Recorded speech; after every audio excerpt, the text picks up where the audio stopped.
Good morning and welcome to Sunup Conversation. This is a place to slow down before the day speeds up. No noise, no rush, just a few thoughtful minutes to help you start the day with clarity, perspective, and intention. Welcome.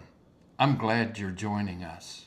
If you've ever played golf, or honestly, if you've lived long enough, you know one bad moment can stick with you. It's rarely the whole day that gets remembered.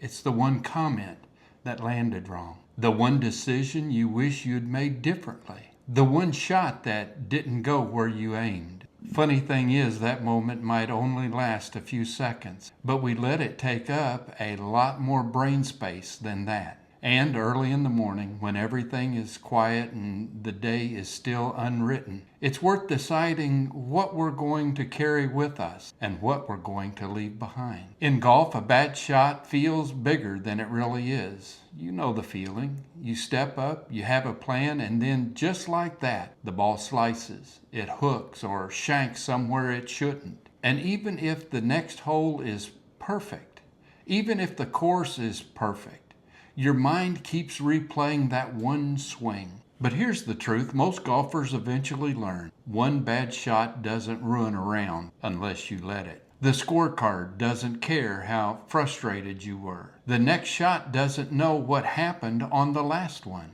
Life works the same way. A rough conversation, a cross word, a missed opportunity, a moment you wish you could rewind. Those things feel heavy because we keep carrying them forward. We replay them in quiet moments. We wish we could take a mulligan. We bring them into meetings. We let them shape the tone of the whole day. And most of the time, they don't deserve that much control. The best golfers reset quickly. That doesn't mean they ignore the mistake. They don't pretend the bad shot didn't happen. They take note of it. They learn from it. And then they let it stay where it belongs, behind them. They focus on the lie they have now, the club in their hands now, the swing they're about to take now. There's a lot of freedom in that. There is something powerful about choosing not to drag yesterday into today. You're allowed to acknowledge the miss and still move forward.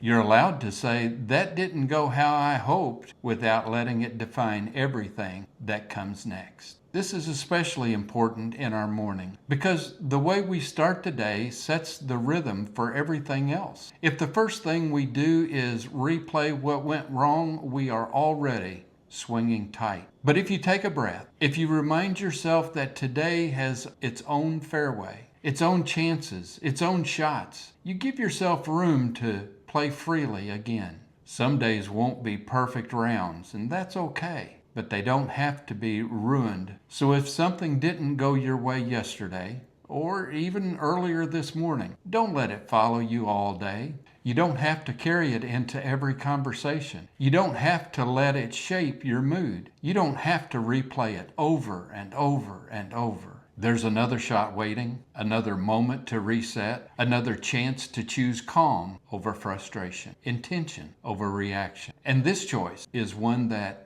is yours. Wherever you're starting today, I hope it's a good one. If this conversation added something positive to your morning, I'd really appreciate it if you would like the video and subscribe to the channel. It helps Sunup Conversation reach more people who could use a calmer start to their day. Whatever your plans for today are, whatever your schedule holds, I wish for you a great day. And whenever you need a moment to reset, I hope you'll tune in again. Until next time, I'm Mike Mustaine. Take care.